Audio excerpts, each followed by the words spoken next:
Hello, thank everybody for joining us here. My name is Jim Thornton. I'm joined here today by Dan Horan. Uh, he's a Franciscan friar and a friend of mine. And we wanted to just come on today and just kind of talk a little bit about Thomas Merton, done Scotus or Scotus, and the idea of Haetas and just wherever our conversation goes. So we want to thank you for joining us.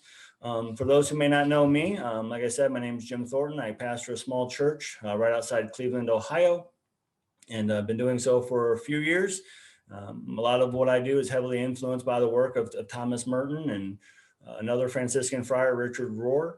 And so once again, it just was important for me to be able to have this conversation and dig deeper and have a conversation with somebody who's a little more of a Merton scholar than I am, and that's my brother, Dan Horan. So thank you for Thanks, joining me. Jim. Yeah, my pleasure. It's great to be with you. Yeah, it's wonderful to build bridges with your congregation and the folks who know you, and maybe some other folks who may or may not know me. You know, it's the ecumenical spirit of Thomas Merton lived out here. Protestants and Catholics coming together, united in a true Franciscan spirit. Just for those viewing, Jim and I had the opportunity to meet each other in person several years ago when I came to campus outside of Cleveland there at Baldwin Wallace University, and met each other through a mutual friend, Professor Alan Culp, who teaches there. And I just remember having a delightful conversation over coffee back when that was a thing in the before times, and of course, Jim, keeping you and we'll continue keep you in prayer as you recover from COVID-19. And I'm sure we have some viewers who have been touched by this terrible pandemic. But it does warm my heart to think about those encounters of ages past where we can be in the same space together and have these conversations. But I'm super grateful for this technology too, that we're able to connect, from across time zones and Yep. distances. And I should say a little bit about myself. As Pastor Jim mentioned, I'm a Franciscan friar, a Catholic priest. I'm a professor of theology in Chicago. I teach at Catholic Theological Union, which is a graduate school of theology. Or to put it kind of more popularly, it's a seminary. We train men and women for ministry. In the Catholic tradition, we have men religious, so Franciscans and Augustinians and other communities, and they're preparing for ordained ministry, not unlike what Pastor Jim does in terms of pastoring parishes and serving as ministerial leaders. But we also educate lay women and men in theology and ministry for service to the church and to the world. And so, as you mentioned, I do love Thomas Merton, and if I may just say one little thing, and before I hand the proverbial microphone back to you, since this is your YouTube channel, is that I think this is the fruit, this kind of conversation of Merton's legacy.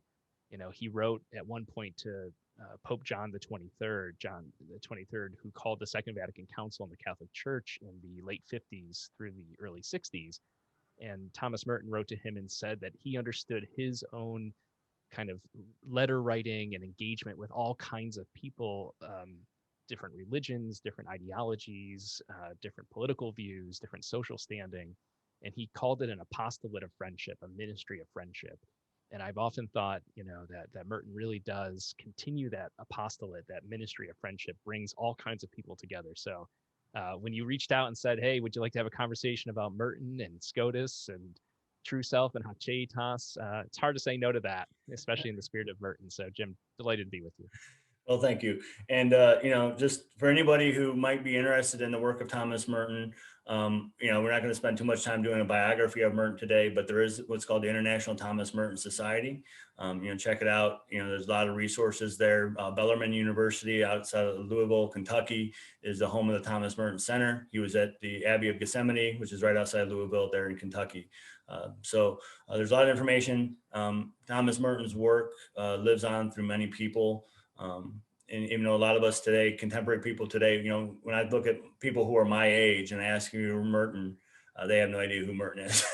And so, we really want to keep, because his work was so important and so groundbreaking in many times. And so there's are times where I think about our use of technology and what Merton would think about A couple of years ago, we did, I think it was the 50th anniversary of his death. We did a day with Thomas Merton at Baldwin Wallace. It was like a Sunday or Saturday afternoon, and we had some different sessions. And one of the things we thought about was live streaming it. And I said, well, how would Merton feel about having an event that you could do in person, but then also having it live streamed? And so we decided that it would, just have it in person. But once again, we're grateful to have the technology we have. We know he had his own issues with technology, especially, on the farm there at Gethsemane. But yeah, so, part of the focus of my ministry has always been the true self. That was the first concept of Merton that really stuck with me. And it was realizing that a lot of my life had been living out of a false self. There's a quote somewhere in New Seeds. I probably should have found it first, but Merton talks about the false self is a part of you who's unknown to God because it wasn't created by God. And he says, being unknown to God is altogether too much privacy.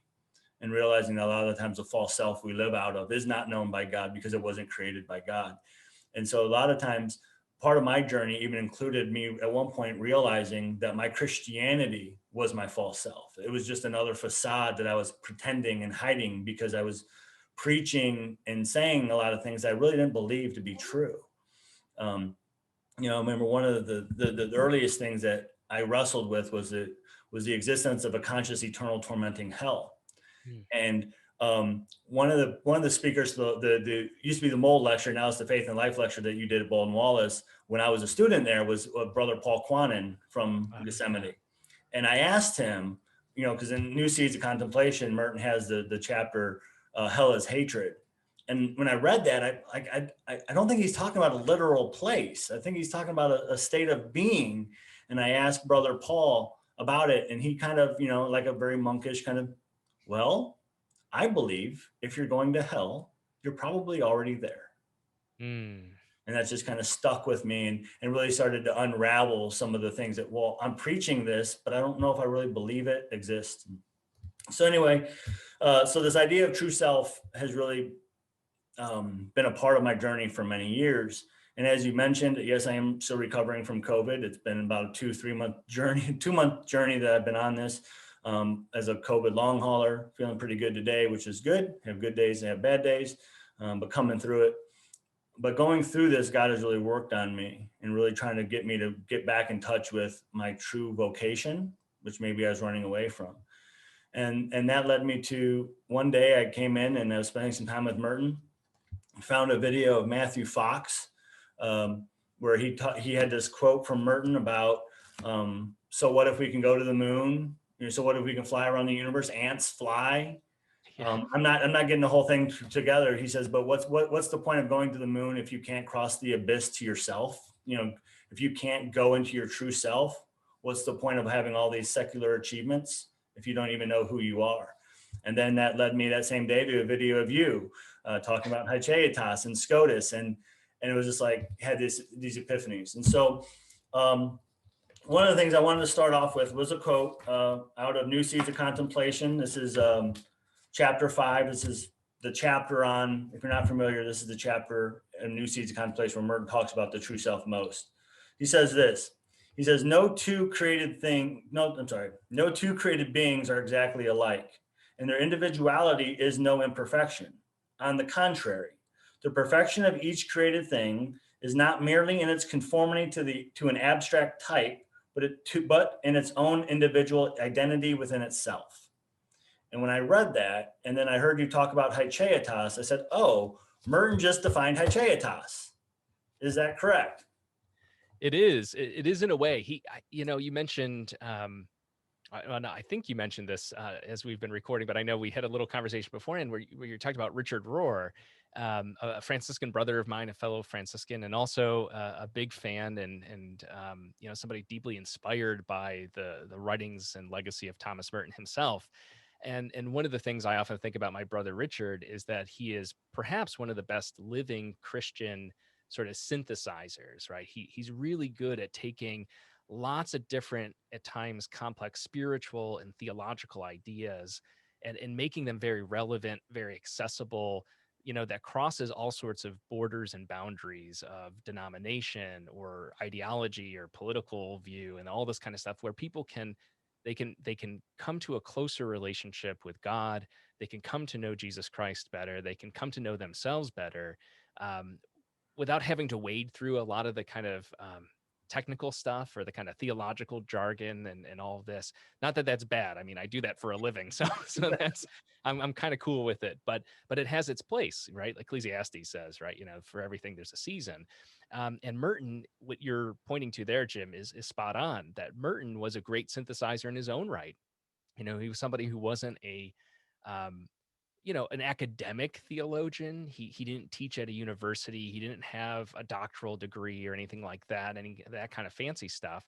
But he was somebody who was profoundly not only intelligent and a profound man of prayer, but somebody who read incredibly widely. You look at his writings, his articles, his journal entries, his correspondence. I mean, this guy wrote to everyone and was admired by all sorts of folks, Nobel Prize laureates and popes and Martin Luther King Jr., for instance, like almost anybody and anybody of significance during his lifetime, certainly in the 50s and 60s, had some kind of connection with Thomas Merton.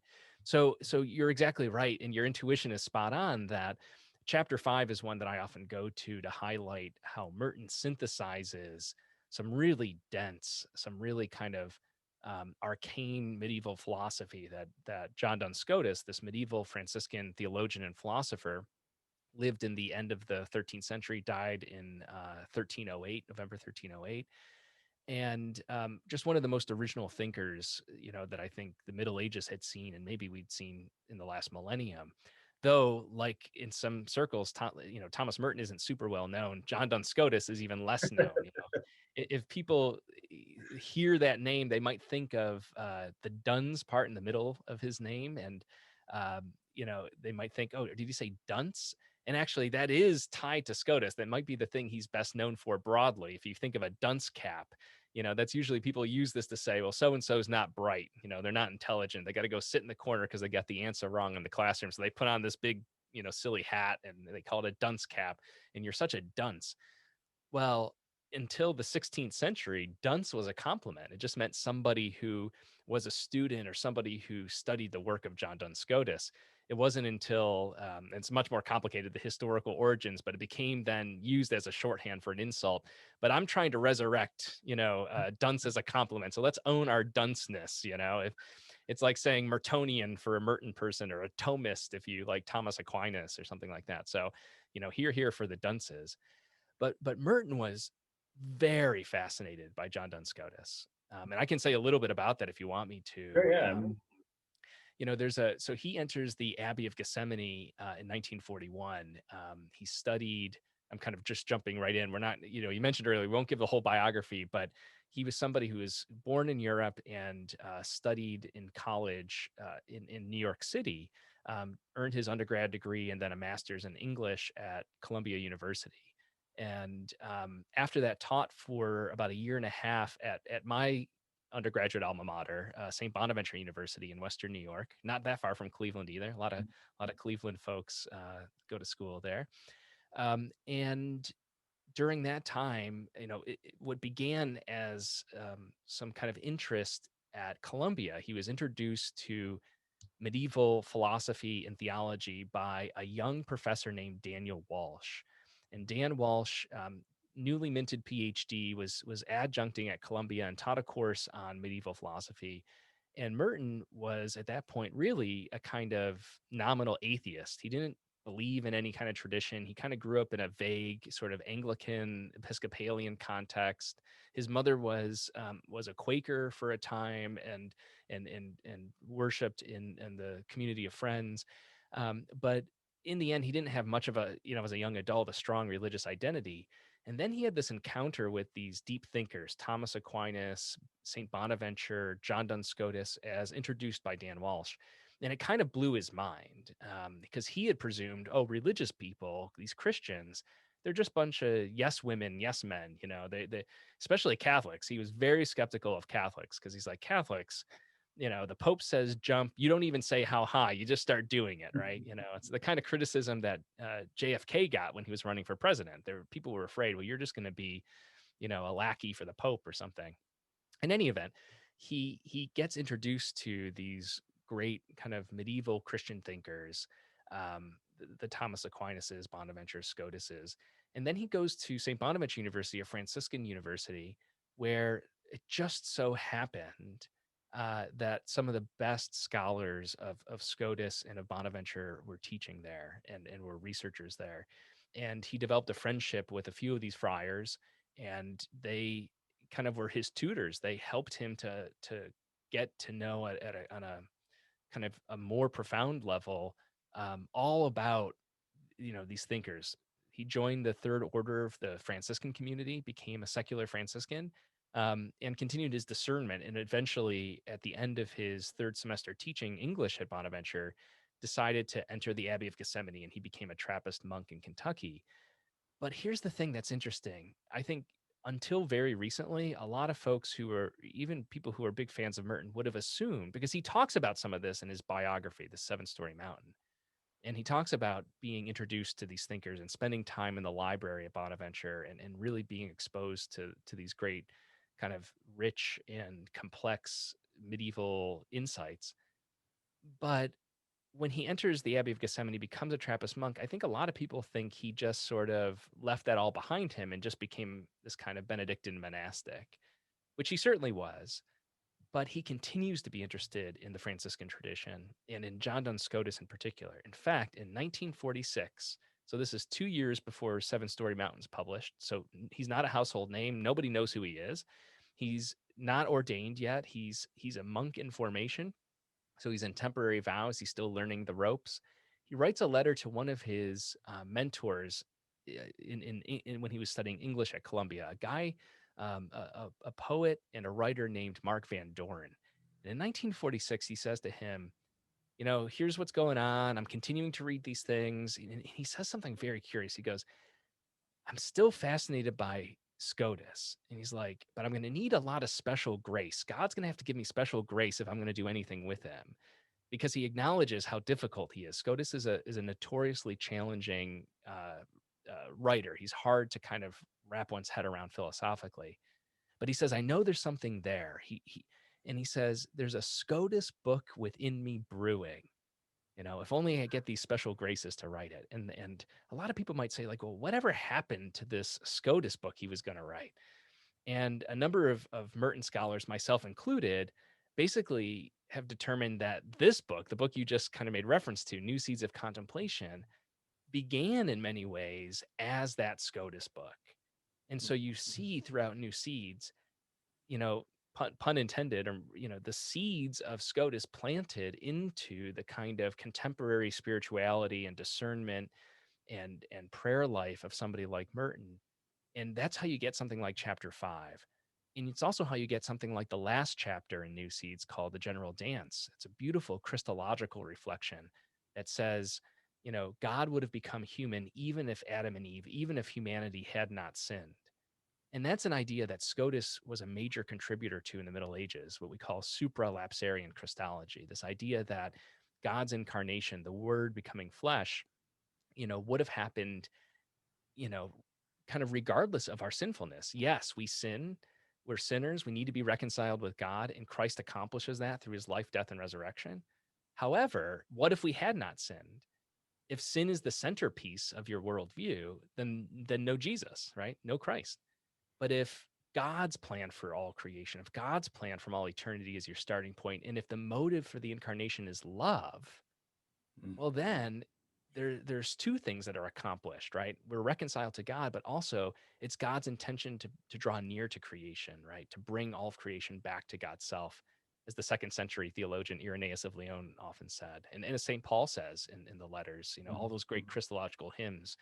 But I'm rambling here a little bit. All of that is to say that Scotus is all throughout New Seeds of Contemplation, as well as in Merton's thinking about things. And this notion of the true self is very explicitly tied to that Scotus influence in Merton's thinking. So, because one of the word that we've used that a couple of times is hychetas, which I learned from you is a Latin word that translates to thisness, and so it's the thing that is in me that makes me me and not you. Yeah. It's not an imperfection. It's actually a part of my perfection. It's who I was designed and created to be. And so for me, one of the things that I've been, the image of God has always been kind of plaguing me, right? Because how could we all be made in the image of God? We all look different. We have different languages. We have different ideas. Like we're all different. How are we made in the same image? And so how I've kind of reconciled that throughout my study and my research is recognizing that the image of God is God created me in his image of me. That I'm not created to look like him. I'm created to look like me. And so the example that I had for this is one year, a few years ago, I just wanted to make a bowl. I never really made anything, out of wood before, but I really wanted to take a log, split it in half, and make a bowl out of it. Oh, Right. interesting. And Yeah. so I bought some tools. I did some research, found out, and I wanted to do it all by hand. No power tools, all by hand. A hand carved bowl out of a log. And so, I bought an adze, which is kind of like a circled axe, like a half circle axe that you use to hollow it out. I bought some axes. I bought some hand gouges to smooth it out. And the only power tool I did use a power sander, to just kind of sand it when I was done.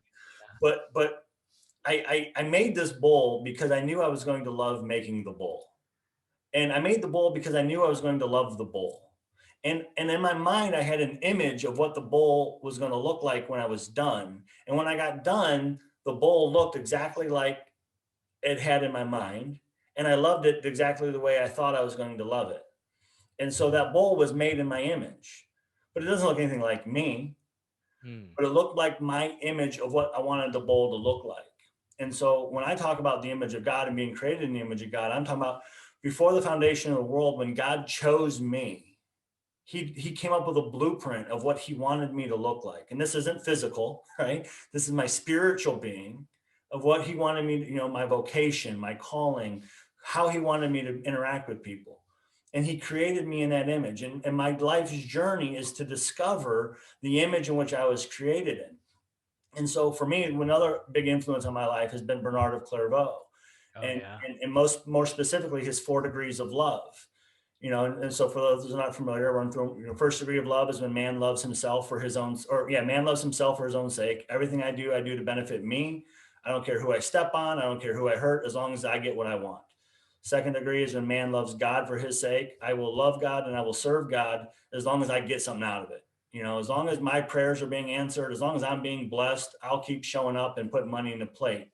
The third degree is when man loves God for God's sake. I love God, I serve God, I worship God, and I don't care if I get anything out of it. As long as God is glorified, I'm happy. And that's, for a lot of laity, that's where we want them to be, right? The fourth degree, which Bernard says he doesn't know if it's attainable in this life, is when man loves himself for God's sake. When I look at me and I see exactly what God sees, when all I see is God's image of me, and I love me the same way God has always loved me, then I'm able to recognize that I'm not special in that way, that you are the same. And now I love you. And I don't see your flaws and your wrinkles, and I see God's image of you. And I love you. And therefore God benefits. God's going to be the one who benefits when we begin to learn how to love ourselves, right? Because I can't love my wife if I don't love me.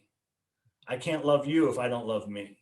And so when I really truly learn how to love my thisness, when I truly learn how to recognize and understand the image of God in me, then I learn how to love. And God is the one who reaps the benefits of us loving each other.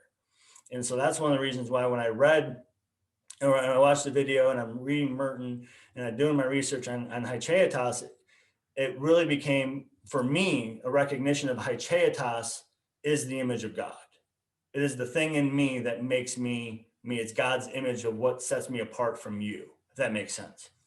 Yeah, I think you're really onto something there. That's really insightful. and it taps in many ways to some of these Franciscan influences in Merton's thinking that leads to his articulation of the true self, the false self, the illusory self, etc.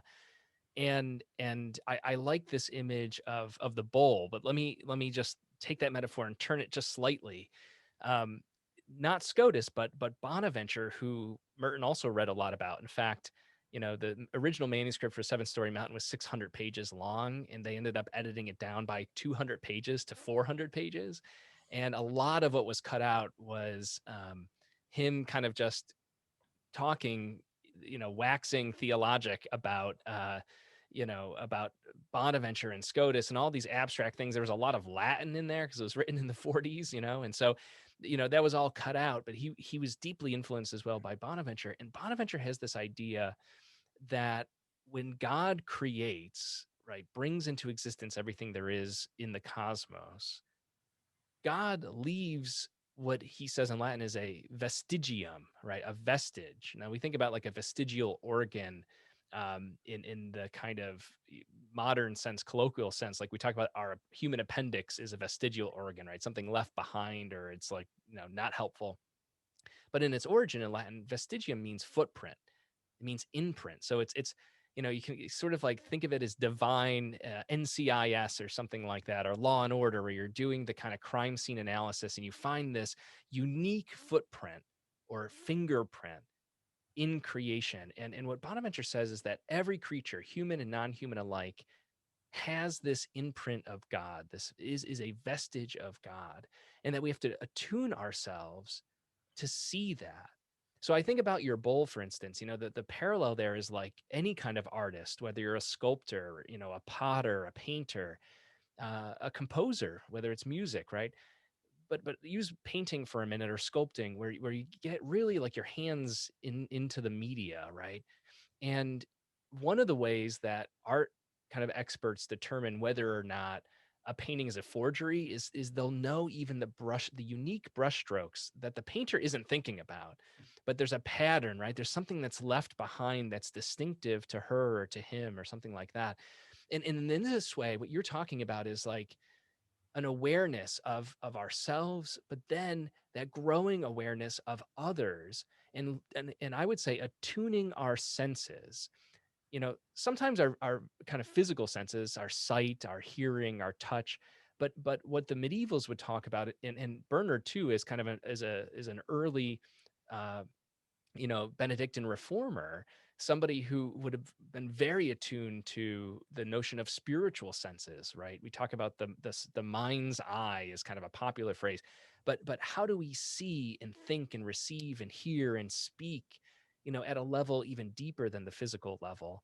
And can we attune ourselves? Can we kind of, think of it like tuning in a radio? Can we align ourselves in such a way that we don't just see the surface, but we can see in looking at one another and then looking at the rest of creation, God's presence in that, right? What God has left behind, because God loves each and every element of creation, each and every person, unique as they are, into existence. And I think about that like with the bowl, right? If somebody looked at the bowl you made, Jim, and they're like, you don't even realize it, right? There's a distinctive way you honed out that bowl, and the way you sanded it, and whatever. And then if somebody was able to recognize that, they could say, this is a bowl that Jim Thornton loved into existence, right? He made it, like you said, it was an idea that you had prior to the creation of it itself, right? And these are, of course, our analogies, for people listening to us. They might get like panicky or something here. We're not saying that this is exactly how God works, that, we only have our human language to talk about this. But it brings us back to Scotus, because Scotus says, in order to understand this hoc cheitas business, this thisness, as it were, literal translation, the hoc comes from, it's a form of the same word that we use oftentimes to talk about an ad hoc committee. An ad hoc committee is a committee ad hoc for this purpose.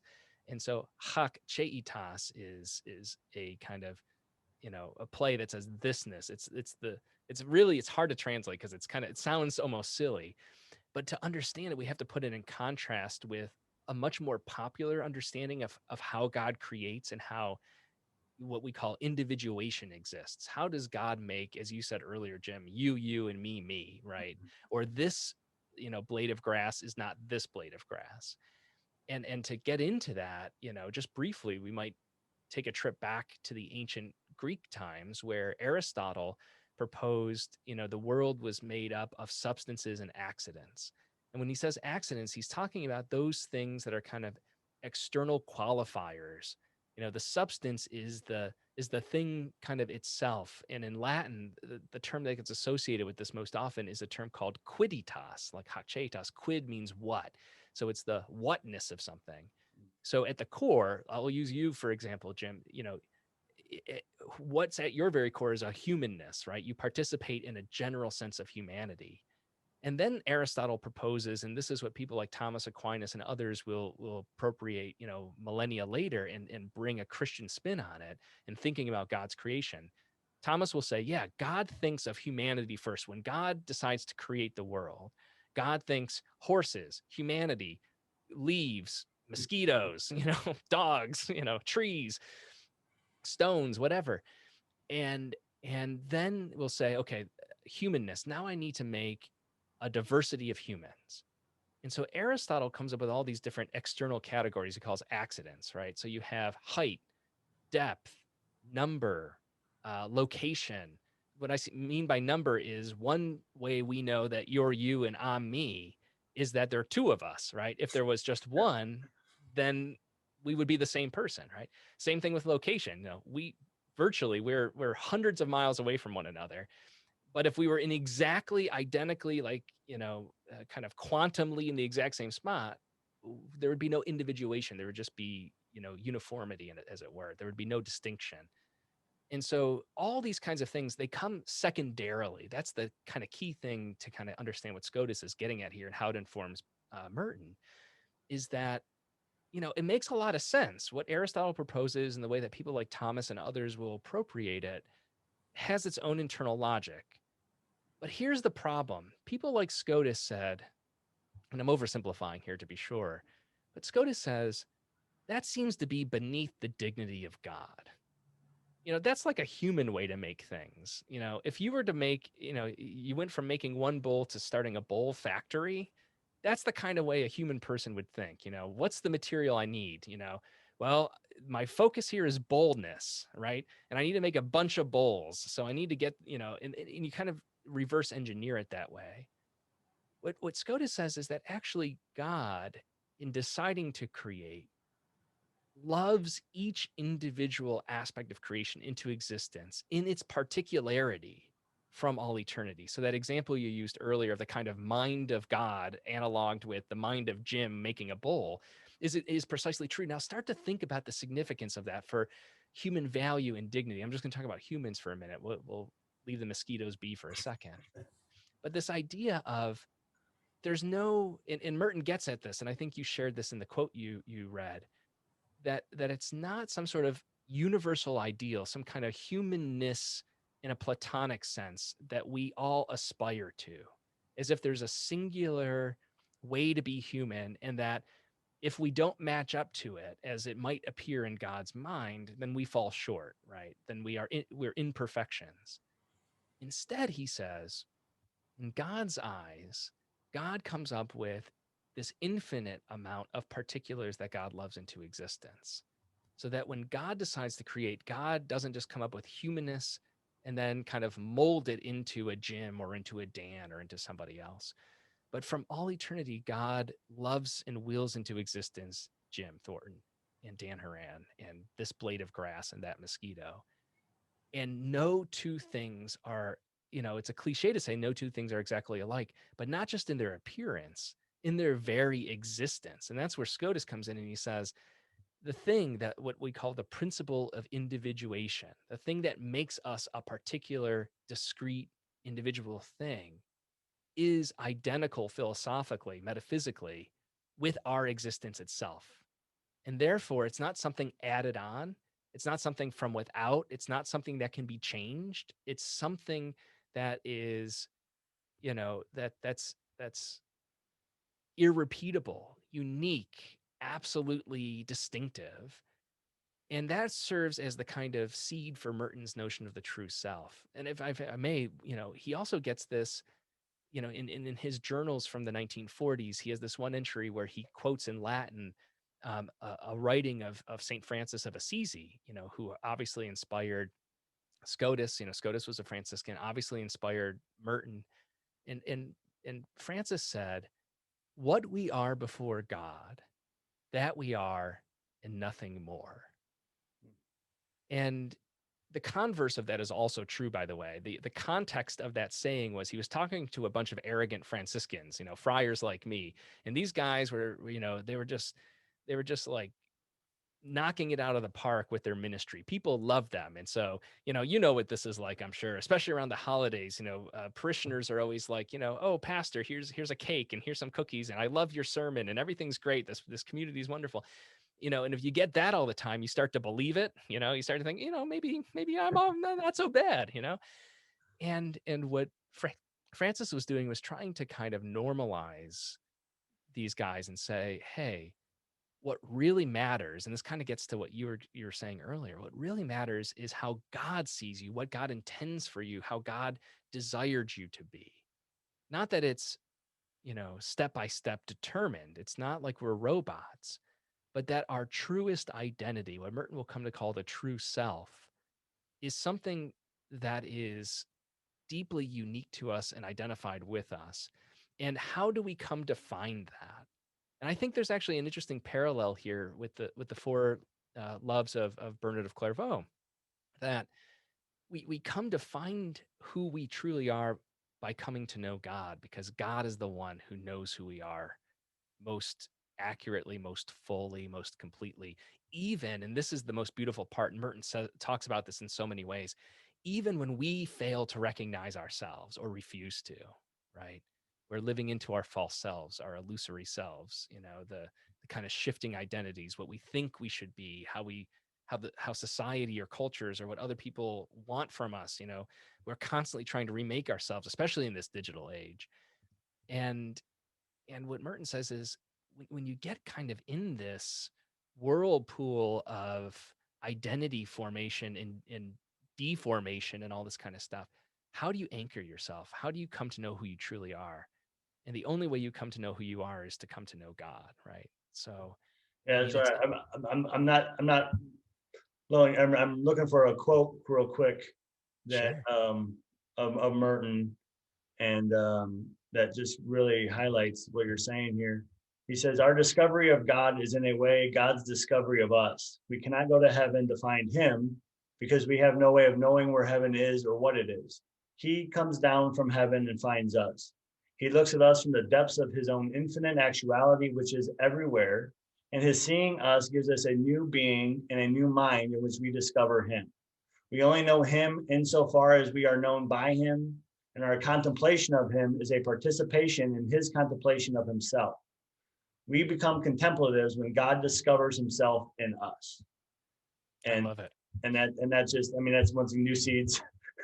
But it was just, when you were saying, I'm like, just really resonating with that quote of, and that's what, part of my, and in the Protestant circles right now, especially in a lot of the progressive, new kind of whatever you want to call that, the buzzwords are deconstruction.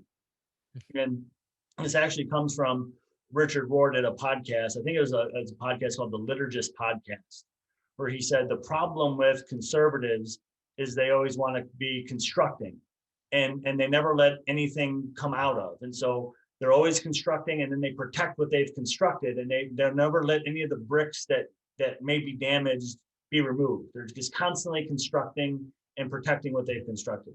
He says the problem with the liberal is all they want to do is come around and just deconstruct everything. He says, but the way of the mystic is about reconstructing. It's about allowing God to come in and take away what's no longer needed and bringing in what is new and fresh, right? And so when this is very much, and so that's where like a lot of more progressive Christians will talk about their deconstruction. I don't like to talk about it that way, because for me it was more of a renovation. Mm, And then they also they get stuck when they start talking about it. Well, when I went through deconstruction, they said, well, which time? I've yeah. gone through 3 deconstructions since 2015, right? And this is what Richard Rohr would say in Everything Belongs. you're not born again. You're born again and again and again. The Christian journey is constantly dying to yourself so you can be reformed in the image of God. And so in 2015, I was going through a very dark time. I had just taken over as the pastor of this church. And within a few months, I lost my faith completely. And I'm preaching sermons. I don't even know if God's real. And it was a very dark time. And it was very, but the thing that started it was I was preaching my way through Galatians. And I got to Galatians 4, and Paul says, now that you've come to know, or rather be known by God. And I said, when was I not known by God? The psalmist says that he wove me together in my mother's womb. He knows every hair on my head. He's counted my days. How could I not be known? The Apostle Paul's a heretic, you know. And then all of a sudden it was, just feeling the Spirit kind of nudged me to go to Matthew 7:23. And Matthew 7:23 is, you prophesy in my name, you cast out demons in my name, you perform miracles in my name, but I declare to you, I never knew you. Now depart from me, those who practice lawlessness. I had preached that passage. I did a 6-week Bible study on that passage. And the whole time it was, you never knew me. I always read it wrong. And nobody ever corrected me. Nobody ever said, hey, that's not what it says. But that day, when I went to that passage, was the first time I read it right. We're doing all this stuff in Jesus' name, but he doesn't know us. Why? Why was there a time that I wasn't known by God? Because I was living out of my false self, which is unknown to God. In order for me to be known, which is the objective is for us, we always want to know, especially as pastors and priests, we have to have all the answers. Mm-hmm. And we have to be the ones who know, but yet the objective isn't to know, and it's to be known. And so that was a part of that first step for me, was letting go of the fact that I needed to be the expert. I needed to have all the answers. And I needed to spend more of my time digging in. So I had a divorce of Merton. And I don't know if you've ever gone through this, or sometimes you just need a break from Merton. I need you to just get out of my life for a while. and so, it was around that time. And then 2015 is when we had our first, reconciliation. Merton came back into my life and really was, and then I had to kick him out again a little bit after that, because I just find myself so much in Merton. Just the fact I'm never settled. I'm constantly questioning. So him and I was just gonna say, I think he welcomes that, right? Everything he says, his own life experience, reflects exactly what you're describing in terms of its ongoing conversion, right? Or being born again and again and again. It's not a one-off thing, I similarly, when people talk about conversions, I always kind of tense up a little bit, because they'll talk about, after my conversion, singular. And I'm like, well, then you're not doing Christianity right, pal. It's like, and look at it. I mean, the gospel witness shows how the earliest followers of Jesus keep screwing up. They never get it right. That's why I love Mark's gospel so much. The ending of it, the original ending, as you know so well, and many of the viewers here will remember, the disciples go to the tomb. It's empty. They get scared. They run away. They don't tell anyone because they were afraid. Roll credits. That's the end of the story. And it's like, some people, it was so disconcerting for early Christians that they add these two, shorter, longer endings. They wanted a kind of like director's cut of the Gospel of Mark, so that it would be more palatable. But what I love about the rawness of that, the first of the, historically, the first of the 4 Gospels, is it reveals exactly this thing. It's not simple. It's not easy, because that kind of faith is a blind faith. That kind of faith is fideism. It's just, it's not logical. It requires nothing of our discernment, requires nothing of our heart. It's a kind of a mental power over, where we say, I'm not going to think about the contradictions. I'm not going to question anything. I'm just going to say yes. And frankly, we have this problem in the Catholic Church, I think, as much or maybe more so than our Protestant sisters and brothers do. I mean, we all struggle with this, where so many well-meaning good people think that what it means to have faith, or to be a good disciple, to be a true Christian, is to not ask questions, just to say yes, just to believe. And I use air quotes, believe, because the question is, in what are they believing? Are they believing in the dynamic, active God, the Spirit who's alive among us and empowering us? Or are they believing in a kind of a list of things that they have to memorize. If I memorize the creed and I say amen to that, then I'm cool. I'm cool with God. And then I think about that passage from the Synoptics where Jesus says to his followers, a lot of you are going to go around saying, Lord, Lord, and you're going to be really surprised about who makes it into the next life, right? It's not enough just to speak. You got to kind of walk the walk. And that's a lifelong process. Yeah. And that's for me has been that realization where, I got saved and I thought the work was done. Yeah. And then I went through this deconstruction and kind of this reconstruction, and I thought the work was done. And that's where just Merton continues to show back up and say, no, you're not paying attention, because it's going to get harder each time you go through it. Because you think this is a dark night, wait till the next time. And so that's part where a lot of, for me, it's like, sometimes you just want to quit, and this last time when, dealing with COVID and going through the dark night, got real depressed and was just really lost. And, just said, I don't want to do this anymore. It's not worth it. This relationship with God it's not worth all this pain that I have to go through. And then I started thinking about other people I know that got things going on way worse than I do, and, then it was kind of, okay, stop feeling sorry for yourself. And then that's when I really realized that, man, this is great. It's the suffering isn't, obviously when you're in it, it's the worst thing ever. But when you come back and you look at it and you see what God did in that time, when he showed up and how he delivered. And, one of the things right now that I've been meditating on every day is Merton's prayer out of Thoughts in Solitude. Where I won't read the whole thing, it's a little bit long, but he says that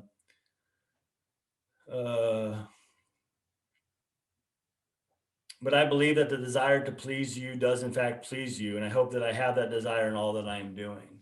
And so I was realizing that, I might not be doing what I'm supposed to do, but my desire is to please God.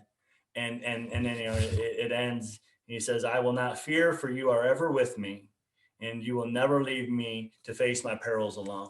And it's that reassurance that no matter how dark it gets, you're not alone. And then it does make it all worth it. It does make the pain worth it. It does make the sorrow and the loneliness sometimes, because the reward on the other side.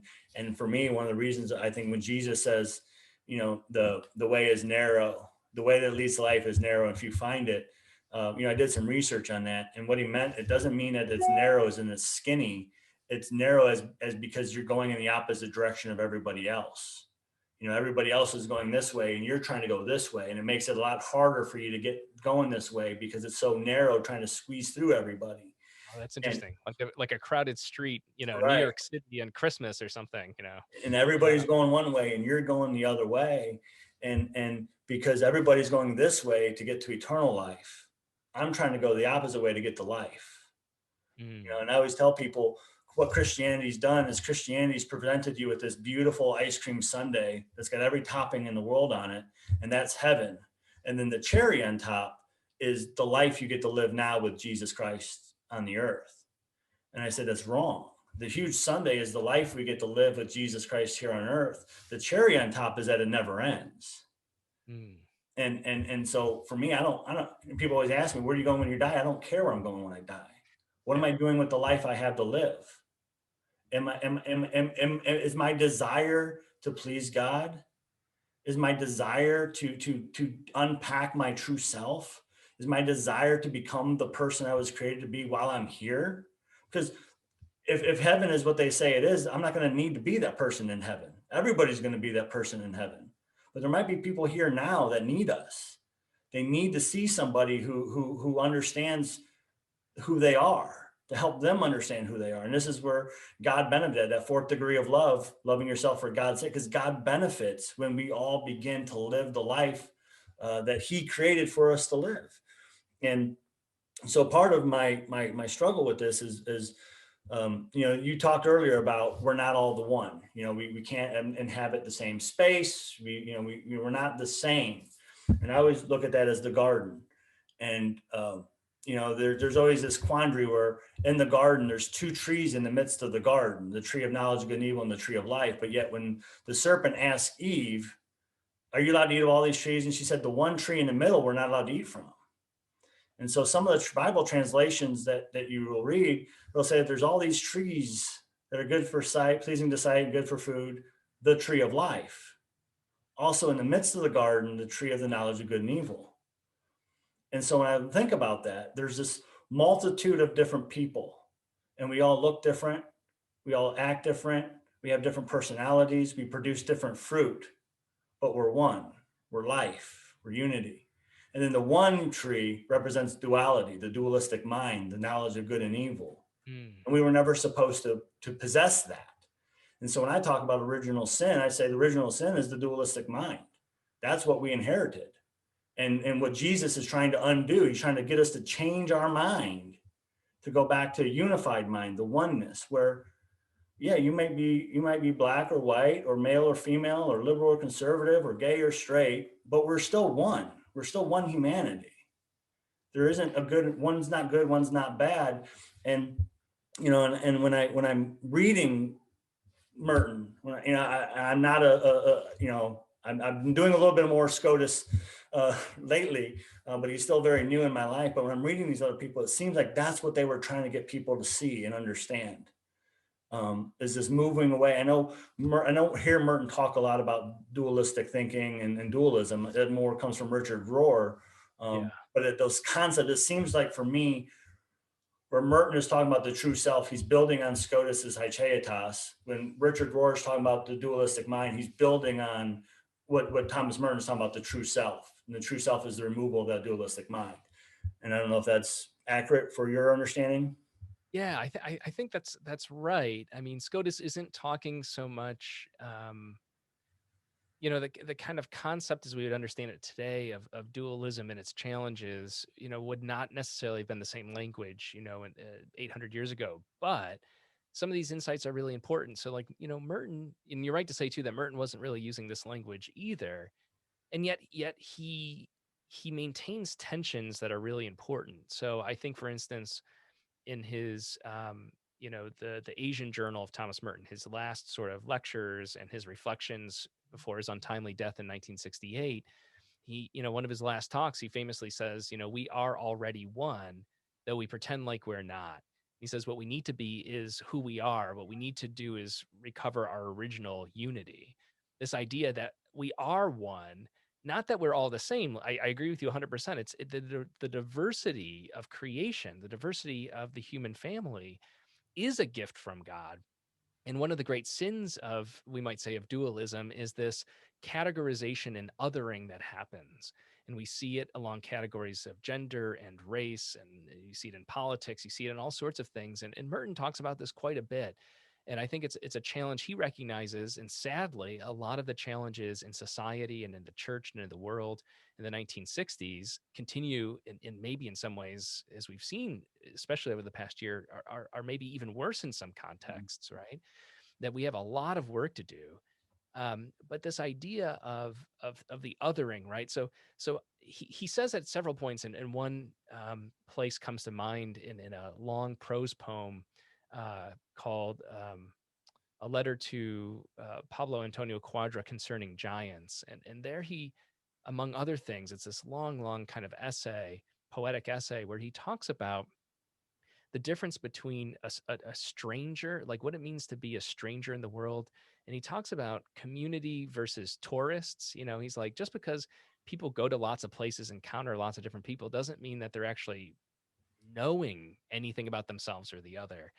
And it's there that this kind of theme of there's a difference between individualism and being an individual. And an individual is kind of the condition of the possibility of relationship. Think about it in terms of human relationships. This is something I often talk a lot about. My first book was a book on Franciscan spirituality called Dating God, which people get really freaked out by.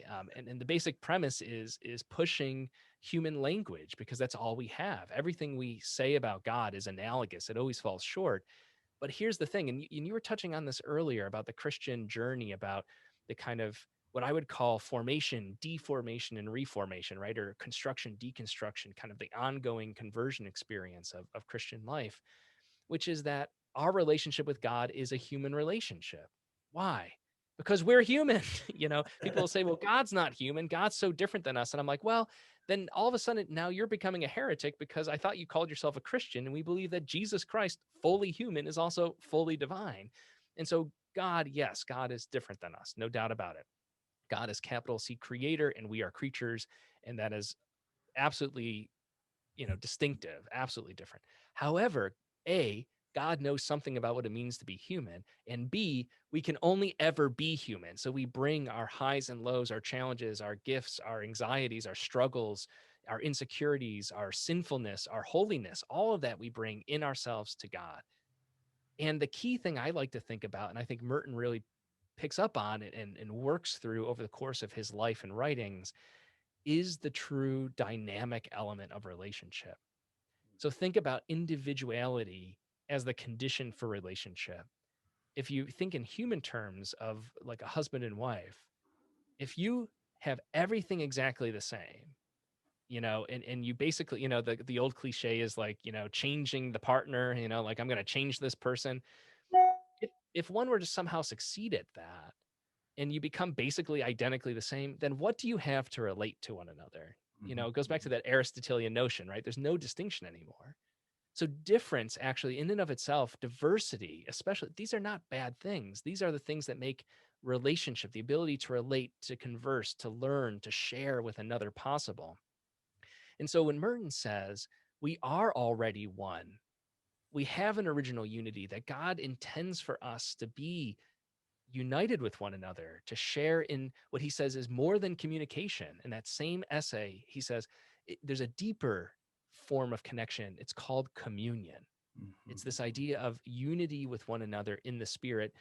That is not an erasure of our differences. It's not an erasure of our distinctiveness or of our personality or what have you, but it's a celebration of it. And so that hakcheitas, the true self, is actually the condition of the possibility of relationship. Now, this brings us back to Genesis 3, because the great lie of the tempter there is to say, you're not good enough.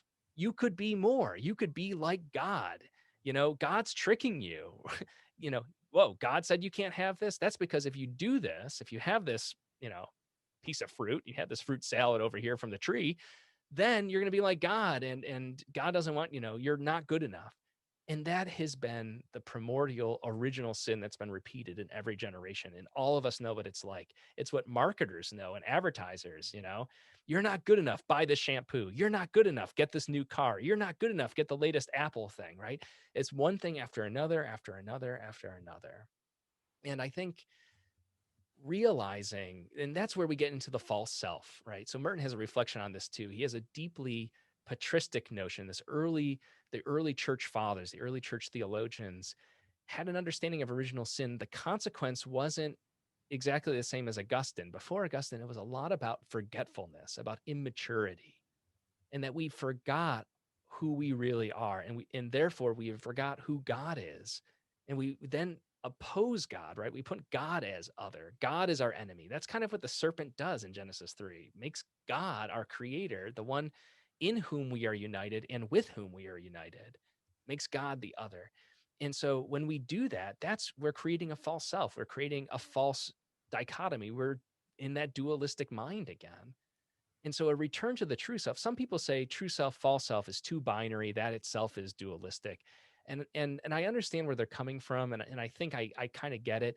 But I think if you understand its origins in Scotus, the kind of philosophical origins, it actually isn't as binary as a lot of people think. And so I don't mean to dismiss that, but I think you can maintain the true self, false self language and not have a dualistic thinking. I think that's important to state too. But it's also, I think about it too in terms of the implications of the true self, the implications of hakcheitas. If what was primarily important to you in your understanding of how God creates particulars, individual people, individual creatures, as the quidditas, the whatness, then what's most important is a conformity to an idea. You got to be, and then that idea is often determined by those who are in power, right? So historically, it's been men, it's been, certainly in recent centuries, white Euro-American men, wealthy men, these kinds of things. And so all of a sudden you have this ideal of what humanness is, that quidditas, that whatness is. And anyone who doesn't align with that is then other, is less than. And I think, that leads to all sorts of really, really bad consequences, right? I don't even have to state them. People can imagine them. We know them historically. We experiencing them today. Where the true self and Hakcheitas break through is this recognition that it's not about conforming to an abstract idea. It's about the inherent dignity and value you have regardless of anything else. It's not about what you say or do. It's not about an intellectual aptitude. It's not about how much money is in the bank. It's not about how many followers you have on social media. It's about none of this stuff. Because as St. Francis says, it's about who it is you are before God, nothing more and nothing less. When God looks at Jim Thornton, when God looks at Dan Horan, when God looks at anybody, what does God see? That's all that matters. And if I may just go back to the hell thing, we've talked about hell a couple times. I mean, it's such a hot topic. There's a great book I need to recommend that came out last year by the Orthodox theologian David Bentley Hart called "That All Shall Be Saved," and it's wonderful. And so, anyone interested in the idea of the inconsistencies of theologies of hell, of eternal hell or damnation, as you rightly said earlier, I recommend that book to folks. But one of the interesting things too is that Merton talks about hell at various points in his writings through the lens of this true and false self.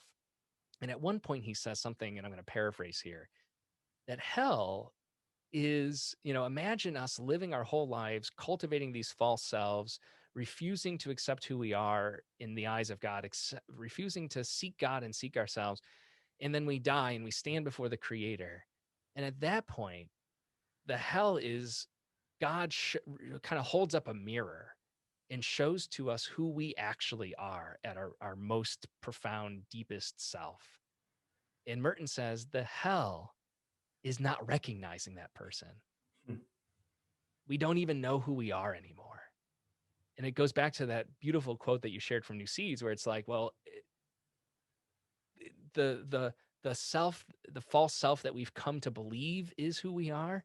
God doesn't know that. That's not God's creation, right? That's our fabrication. But we've come to delude ourselves so much with these various false selves that we no longer recognize who it is we are. We can't see with the eyes of God anymore. And that would be truly tormenting, right? That would be truly hell. Yeah, and that's where for me I always look at it as so I'll just tell you a brief story, and like I said, I know we talked about trying to stick to an hour, and we're coming up on that, but so I grew up and I never really knew who I was. I believed all the lies. I never belonged. I wasn't good enough, and I never really had any identity, and I never had any purpose. There was no mission for my life. I was just kind of a lost teenager, and once again, I'm not the only teenager to have ever felt that or experienced that, right? But it led me to joining the Army, and I got into the Army, and I had an identity. I was a soldier. I had a purpose, and I had a belonging. I belonged to a unit. And, I remember my basic training unit, we were only together for 9 weeks, but, we were a unit. And, we had farm kids from Wyoming, and we had gangbangers from Compton and everything in between, and so I spent a few years in the Army, and then I got out of the Army, and I didn't have an identity. I wasn't a soldier anymore. I didn't belong to a unit anymore. There was no mission anymore. And I lost everything that I thought made me valuable. And I was in hell because I had no idea who I was. I had no idea. And I still believed all those lies. I couldn't even go to church because I didn't belong in church. I wasn't acceptable there because I had drug problems and I drank. And, so there was this complete total loss. And then you're going to tell me that if I had died then, God was going to punish me greater than what I had just experienced because he loves me so much. And, because I can't imagine a more painful thing to go through. There's an author, he's a local guy, used to be a professor at Ashland Theological Seminary named Terry Wardle. And one of the things he said is, you never place your identity in anything you can lose. because when you then lose that, it's doubly painful, because you're not only losing your, if I'm a mechanic and that's what I do for a living, and my identity is being a mechanic, and I lose my job. Now, I didn't just lose my job, I lost my identity. And so for me, it was about finding an identity that I couldn't lose. And that became when I cried out to God one day and said, "Who am I?" He said, "You're my son." And no matter what happens, that's never not going to be true. No matter what I do, no matter where I go, he never changed his mind about me. I changed my mind about him. And it's a beautiful story that Richard Rohr will tell about the little boy who just had a baby brother. And he asked his mom and dad, "Can I go talk to my baby brother?" And they're saying, "Well, he goes, I just want to talk to my baby brother." And so he goes into the room and he goes, "Who are we? And why are we here? I'm starting to forget already." And because at a very young age. And so I always talk about the most tragic thing I've ever seen, witnessed in my life, was I was at this Cleveland Zoo one day, and we're at the front where there's a lion there, and there's this little boy, he's maybe 7 or 8 years old, and he's yelling at the lion, trying to get it to roar. He's like, "Roar, roar, come on, lion, roar," and I'm watching this, it's not my kid, but I'm just like, this is great, like, how cool is this? And I started praying, "God, just let the lion roar." You know what I mean? Because just by chance, the lion just happens to roar right now. This kid is going to tell his grandkids about the time he made the lion roar. And all of a sudden, his mom says, "Hey, knock it off. Don't be the kid nobody likes." And why do I say that's the most tragic thing I've ever witnessed? Because that kid was just told by the person who's biologically programmed to affirm him, "Don't be yourself because nobody's going to like you." And how many of us have that story in our life? How many of us have been told that lie, that you're not good enough? And then once again, as you said, marketing Yeah. plays on those. And so We're that's where, bombarded all the time with that voice of that mom before the kid, right? right. You're And that's where, for me, it's incredible for us to have these mystics, we call the prophets. And, I would consider these guys to be prophets, and, women. I mean, Teresa of Avila, I mean, talk about a prophetic voice. But what we learn from, the Hebrew Bible, we don't listen to the prophets. no. If we would just listen to the prophets, and here Yeah. we are today. So many of us, we're not listening to the prophets who are Well, telling us. yeah, I was just going to say that Merton there's a great book that's not super well known of his, which is a collection of retreat reflections he gave to a group of religious sisters, called Springs of Contemplation. And in there, he has a whole section about prophets, and he uses the example of my favorite prophet, which is Jeremiah, because Jeremiah, of course, begins, and God calls Jeremiah to be a prophet, and Jeremiah's like, "No, not for me." But truth be told, well, and I've always liked Jeremiah, although as I'm getting older, it's less relevant. But his excuses are hilarious. He's like, "I'm too young, I don't speak well," and God's like, "Shut up, Jeremiah. Do you think you know better than me? I'll put my words in your mouth. I'll tell you what to do. Trust me." Right. And then we know famously 20 chapters later, Jeremiah's like, "I trusted you, God, and you tricked me. Everyone's trying to kill me. They're running me out of town." But Merton picks up on that and he says, the biggest problem prophets face is that they're prophets, and that by their very nature, it's going to elicit sort of discomfort because their voice is not their own. Their voice is God's voice, and it's not telling the future. It's not predicting things. Prophets at their core are about seeing the world in two ways, with two kind of lenses, seeing the world as it actually is and seeing it as God intends it to be. And prophets have this ability to see the gap in between, like that disparity. And what they do is they can't help but call out the difference. So when there's injustice, it's like God intends us to be one. God intends us to share unity, and look at the way we treat one another. So a prophet can't help but call that out. You know who likes that? Nobody, because the false selves rule. Everybody else wants to make money. They want to be in power. They want to shut the prophets up. And the prophet then becomes the object of derision, which is why every one of the Hebrew prophets, Moses tries to wiggle out of being God's prophet 5 times in Exodus, 5 times before God finally gets him. Jonah, in my eyes, is the most honest, right? Yeah. Jonah is like, I'm out of here. He literally gets on a boat and tries to leave. And we know how that story turns out, right? But every single prophet tries to say no. Amos, right? Famously, he's like, "I need to get back to my trees, right? I've got an orchard, pal. You picked the wrong guy. Go get somebody else." And what I love about all those prophets is And Merton highlights this in his retreat to the sisters, where he's like, if we're Christians, we have a prophetic vocation. It's not about being eloquent. It's not about, maybe it's never speak, Francis of Assisi, there's this phrase that people use attributed to him. He never said it, but it still Yeah. captures this essence, preach the gospel at all times, and if necessary, use words. What's true about that is preaching the gospel is most effective when we do it and when we live it, right? Not just when we say it. And I think that prophetic call is so important, and it's a call to remember the true self. It's a call to not let the external forces of society or marketers or the powerful or ulterior motives govern who we think we are, how we relate to others. One last thing I'll say about this, about the implications, I think, of the true self and of Hakchetas. I often think of the Catholic sister Helen Prejean, who's a Mhm. a Yep. very famous advocate for the abolition of the death Definitely. penalty. Yep. Yeah, and most people may know of her through the film Dead Man Walking. Won an Academy Award. It's her story of the first man on death row that she accompanied as a chaplain, and she says over and over again, and I think it's exactly right. She says, when some people get so angry, they're like, sister, why are you visiting these murderers, these rapists, these people who've done horrible things? And without missing a beat, she says, as a true Christian should, we are more than the worst things we've done. Mm.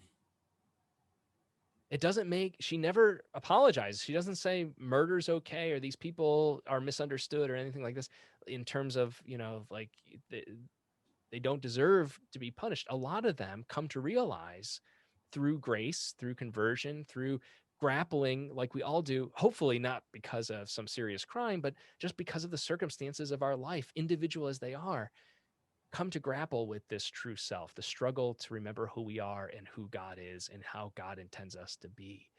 And her mission, I think, is in keeping with this Hachetas. If you have quidditas, the whatness, that kind of human in general as your starting point, then it's easy to dehumanize people, to make people enemies, to say these people on death row deserve to be executed like animals because they've lost the right to be identified as human. You can do that when you have an ideal that people fall away from. But Scotus and Merton and others who understand the intrinsic identity of who we truly are, our true self, say that's never something you lose. You may forget it. You may act out of a false self against it. You may never, you may refuse to want to accept it. But that doesn't take away your inherent dignity and value. That can never be taken away. And when God sees you, that's what God desires. God sees what God loved into existence. So, we've had a great conversation, and we've touched on a lot of things. But one of the things that for me, I always try to uh, close with are solutions, actions. We've talked a lot. We talked about some philosophical ideas, some concepts. We've highlighted some problems. But what are some actionable steps? So if I'm a lay member, or just a nominal Christian who doesn't really attend church because I recognize there's issues there, but I'm still searching something. If I'm listening to this, what do I do with it? Yeah, it's the so what question, right? Yeah. Who cares? So what? Let me offer just a couple things. One is to just grapple with that question first and foremost. What makes an individual an individual? What is our true identity? What does that mean? Where does it come from? How do we find it? Right. So if we would bring that to prayer, bring that to reflection, to meditation, see where the spirit guides. Right. And I think one of the beauties of Hakchetas and true self is the truth of it, right? Is that once you start reflecting on it, learning about it, reading about it, thinking about it, it's hard to go back to this idea that there's some sort of generic humanity and kind of universal platonic human ideal that people either more or less align with. And instead, so that's the first thing, is where how do I understand it now, and what is the truth? The second thing is then, well, what does that truth call me to? And I think some of the consequences, the implications, especially when it comes to ethics and how we see one another and interact, how we respect one another.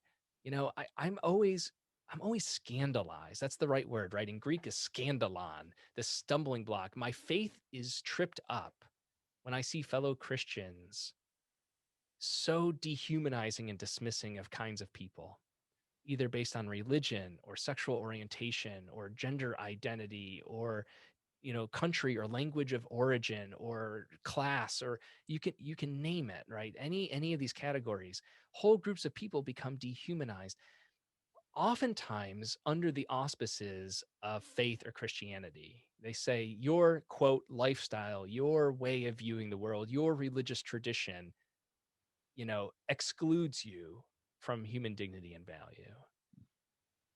And what I would say is that reflecting then on the true self helps us, challenges us to see that inherent dignity and value in every woman and man and child we encounter in the world.